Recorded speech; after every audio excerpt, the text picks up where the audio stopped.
For 36 months, President Nixon has been working for the passage of his federal revenue sharing program through the Congress. The purpose of the bill is to share federal money with states and localities so that property taxes can go down. And if anyone tries to change this goal, the president doesn't buy it. We don't have any assurance that if we put federal money into that reform, that property taxes are going to go down in the localities. Well, then we won't accept it. The whole purpose of this is to get property taxes down. The purpose of this is not to increase the budgets for local officials to continue to raise property taxes. That's what I thought you'd say. And unless you put the heat on these local officials, they'll just take the money and pour it into all their pet projects and not get the projects. That's what's happening. It's not the way it's going to be. Okay, good. It's not the way it's going to be. The president is determined to do something about property taxes. In 1968, candidate Richard Nixon said, "A Nixon administration can win the war against crime and violence. Since Mr. Nixon has been president, rape is up 22%. Since Mr. Nixon has been president, aggravated assault is up 25%. Since Mr. Nixon has been president, robbery is up 27%. Since Mr. Nixon has been president, theft is up 47%. When he came into office, the number of serious crimes reported each day in America was 10,000. Today, it is 17,000. In a nationwide radio address in 1968, Mr. Nixon said, "For my part, I will make this pledge. I will never promise what I cannot deliver." Why the price of food is going way up. My daughter has 5 children, and they're reduced to eating noodles and rice and trying to stretch the budget.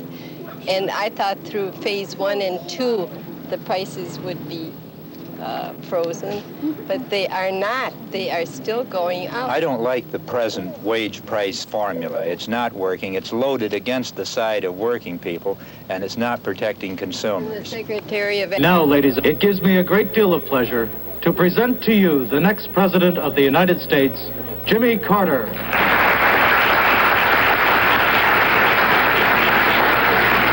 Sometimes introductions are hard to follow. I remember about 5 years ago when I was running for governor, and the young man who introduced me had done a great deal of work on my background, and he got up and said, "We have with us tonight, at that time, Senator Jimmy Carter from Plains, Georgia.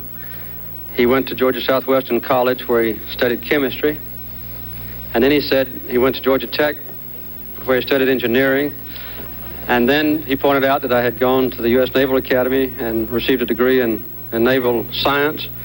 And then he said he went to Union College in Schenectady, New York, where he did his graduate work in nuclear physics. And now, he said, he grows peanuts for a living."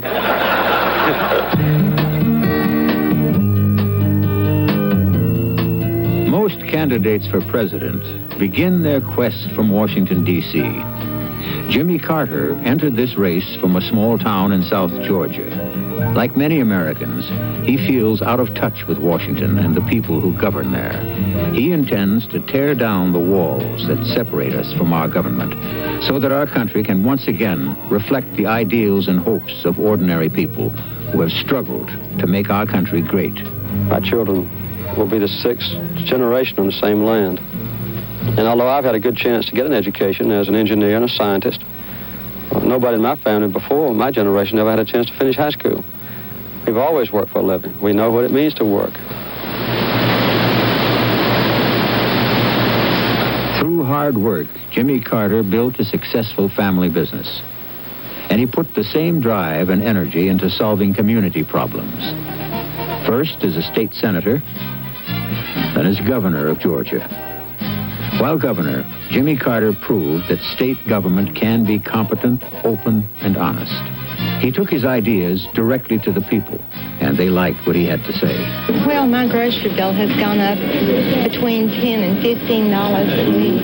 He fought special interests and began programs responsive to the needs of the people, launching reforms in mental health, education, and environmental protection. He left a surplus of $116 million in the Treasury and successfully directed a total reorganization of the state bureaucracy.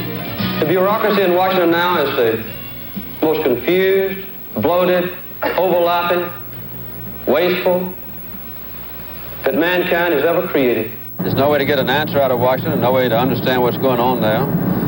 You've got 1,900 agencies and departments in Washington. That needs to be chopped down to no more than 200. When I was elected governor, we had 300 agencies. But I went in as a businessman, as a farmer, as a planner, as a scientist, and we abolished 278 of those agencies. And we set up a very simple structure of government that was economical and efficient. And more importantly, that the people could understand for a change and control. We cut administrative costs more than 50%. With a new budgeting technique called zero-based budgeting, we eliminated all the old obsolescent programs, put into effect long-range goals and planning, and cut administrative costs more than 50%, and shifted that money and that service and that work toward giving better government services to our people. We had a disgraceful education system, now we've got a pretty good one. Had a disgraceful prison system, it's much better than it was. Had a disgraceful mental health program, now it's pretty good. When I went out of office, we had a AAA bond rating, and I think we had restored the confidence of people in their own government. I don't claim to know all the answers, but I'm telling you that all those things I described to you just then that have been done in Georgia will be done in Washington when I'm in the White House. What Jimmy Carter did is a strong leader with a proven record. In 1966, answering the call of his party, Ronald Reagan was elected governor of California, next to president, the biggest job in the nation. What the new governor inherited was a state of crisis.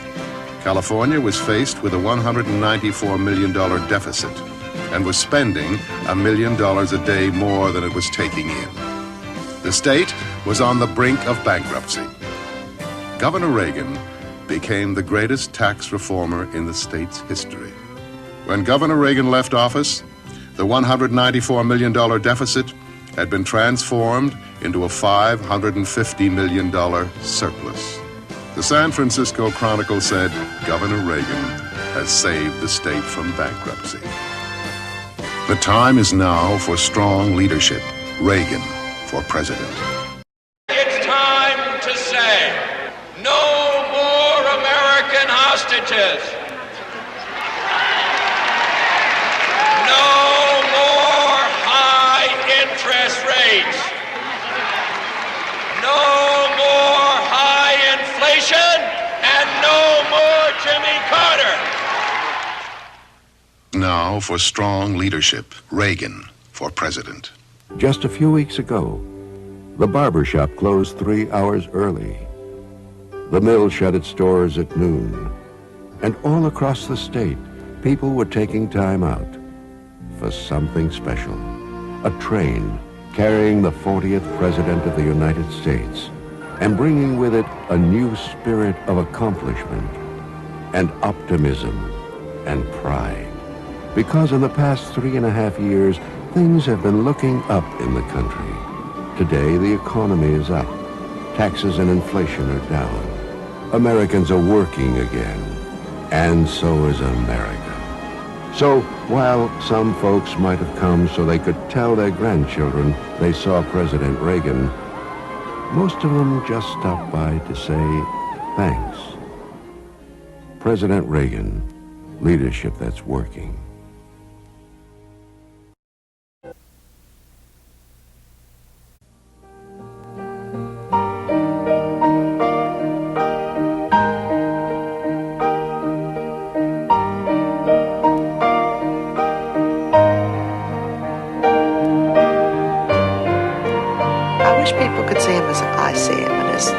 Thousands of people see him. And you know, I always loved the time someone said to George, how can you run for president? You don't have any constituency. And George said, well, you know, I've got a great big family and thousands of friends. And that's what he has. For more than 40 years, George Bush has met every challenge his country and the world have offered up to him. The truth is, the more you learn about George Bush, the more you realize that perhaps no one in this century is better prepared to be President of the United States.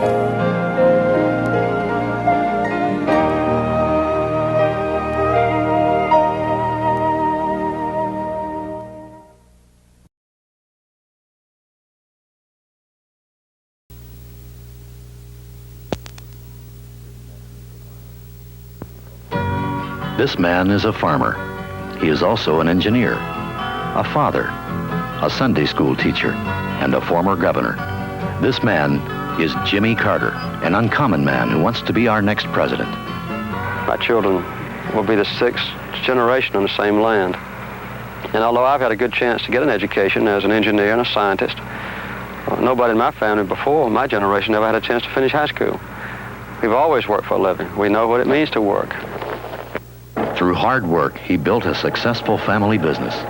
Through hard work, he unscrambled a bureaucratic mess during his term as governor. And Jimmy Carter is still working hard. Hi, Governor Carter from Georgia. Running for president. I want to ask you to help me next year.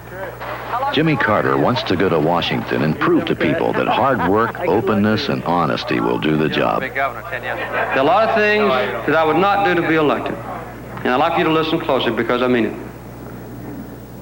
I'll never tell a lie. I'll never make a misleading statement. I'll never betray the confidence that any of you has in me. And I will never avoid a controversial issue. I won't be any better president than I am a candidate. If you ever see me do any of those things, don't support me. But I don't intend to do any of those things. Because my faith and my confidence and my support and my criticism and my advice comes from people like you who don't want anything selfish out of government and want to see us once again have a nation that's as good and honest and decent and truthful and competent and compassionate and is filled with love as are the American people.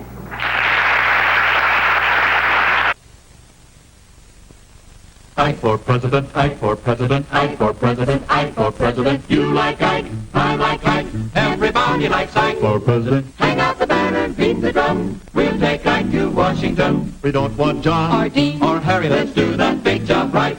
Let's get in step with the guy that's hep, get in step with Ike. You like Ike, I like Ike, everybody likes Ike for president. Hang out the banner, beat the drum, we'll take Ike to Washington. We got to get where we are going, travel day and night for president. Let Adelaide go the other way, we'll all go with Ike. President. You like Ike, I like Ike, everybody likes Ike for president. Hang out the banner, beat the drum, we'll take Ike to Washington, we'll take Ike to Washington.